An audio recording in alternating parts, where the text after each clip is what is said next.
Salam dostlar, sizler KCK kanalındasınızlar. Бүгүнкү биздин видео бул Telegram приложениясына байланыштуу болот. Бүгүн биз Telegram'dan кантип группа түзгөндү көрсөтүп берем. Кеттик анда. Достор, мен силерге бүгүн Telegram'dan кантип группа түзгөндү көрсөтүп берем. Telegram'га киребиз. Üstünkü sol tarafta 3 sızık турат.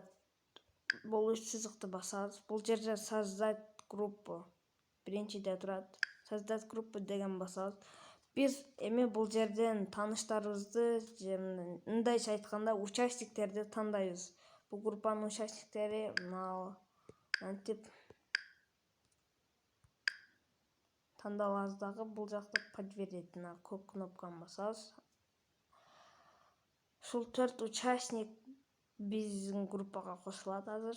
Бул жерде биз группага ат койсок да болот. Мына мисалы достор деп коюп турайлы. Бул жактан өзүңөр галереядан койсоңор болот, сүрөткө тартып койсоңор болот, группаңарга фото койсоңор болот.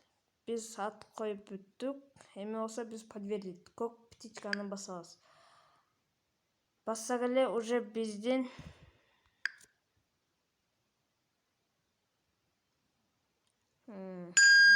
группа түзүлдү уже. Бул жерде 5 участник бар экен.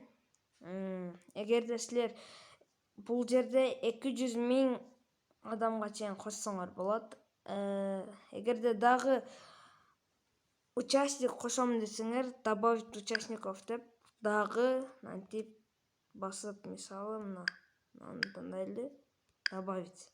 Дагы бир участник кошулду бизге. Ушинтип группаны түзсөң болот. Достор, ушун менен биздин видео аягына келип жетти. Сиздерге жакты деген үмүттөмүн.